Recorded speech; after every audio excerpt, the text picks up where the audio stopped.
आओ बच्चों, आज हम क्लास 8 की वर्कशीट 21 करेंगे और आज जो अभिक्रिया है वो है विस्थापन अभिक्रिया। पहले हिंदी मीडियम में, उसके बाद इंग्लिश मीडियम में करेंगे।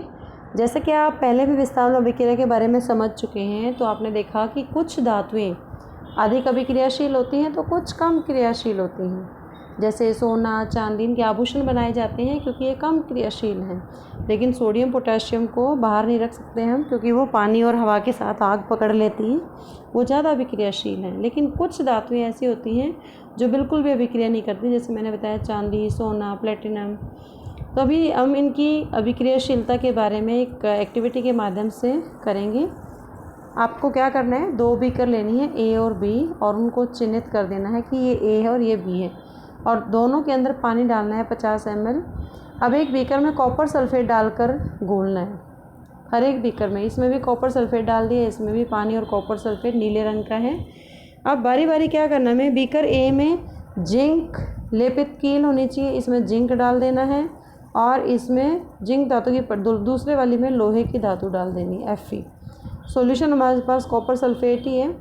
पहले ये इस तरह का दिखाई दे रहा था आपको, बाद में ये ब्लैक और ये bluish green, blue green colour का हो जाता है। तो इससे क्या हमने कंक्लूजन निकाला, अगर हम बीकर ए में देखें जिसमें जिंक और कॉपर सल्फेट के विलयन कॉपर को क्या कर देगा, विस्थापित कर देगा, जिसकी वजह से जो कॉपर सल्फेट का जो नीला रंग था ए में, वो बीकर के पेंदे पर कार्बन का भूरा रंग पाउडर है वो जमा हो जाता है इसके ऊपर, भूरा रंग। तो यह रिएक्शन होगी copper sulphate plus zinc, zinc sulphate plus copper. ये जिंक है खुद बैठ जाएगा यहाँ पे और कॉपर को हटा देगा, और भूरे रंग की आपको पाउडर है वो जमा हो जाता है, वो दिखाई देता है। बीकर बी में क्या देखा आपने, कॉपर सल्फेट जमा लोहा, आयरन सल्फेट बना दिया इसने और कॉपर रिलीज कर दिया। तो इसमें आपने देखा कि जो ऊपर अधिक अभिक्रियाशील वाली धातु है उससे नीचे वाली कम अभिक्रियाशील के लवणीय विलयन में डाली जाती है, तो वो कम अभिक्रियाशील धातु को उसके विलयन से विस्थापित कर देती है। इसलिए हमेशा कम अभिक्रियाशील धातु अधिक अभिक्रियाशील धातु को विक्षेपित नहीं कर सकती।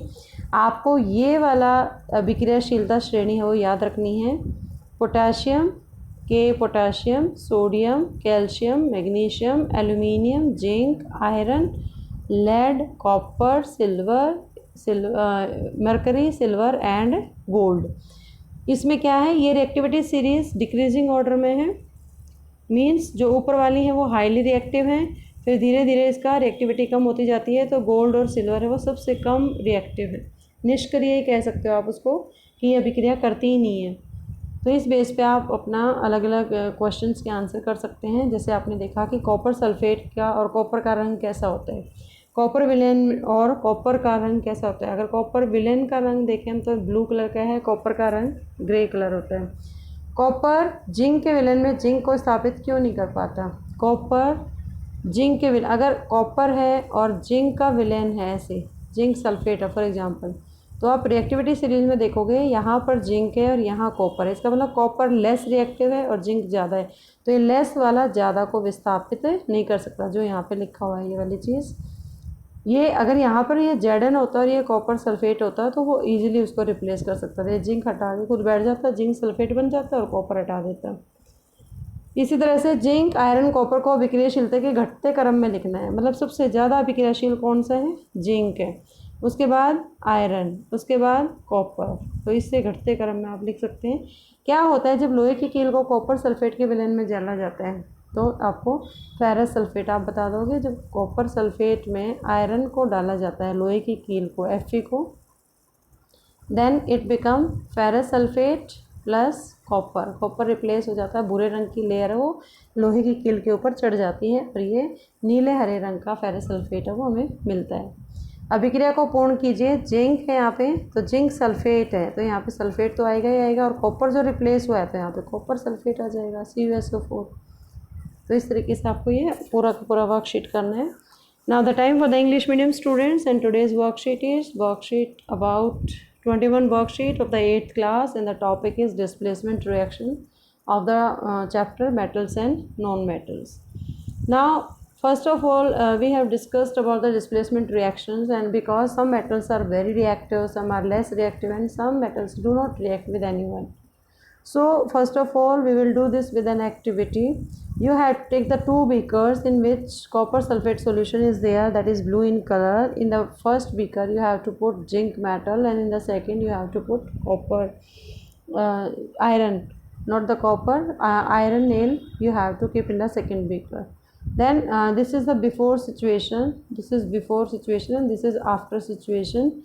Then what you have observed in the beaker A, when zinc is placed in the beaker A, you can see this copper sulfate and zinc metal is placed in it. So zinc displaces copper.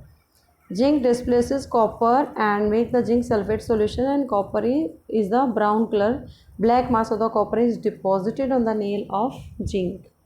In the beaker B, the nail is placed in the copper sulfate solution, and this brown color copper is deposited on the iron nail, and this blue green color is the ferrous sulfate solution. So copper sulfate plus iron, then it forms ferrous sulfate plus copper. So we have to put lower metal in the above metal salt, so reaction will not be happen. There is no displacement reaction will be there. So you have to remember this reactivity series. This is in the decreasing order.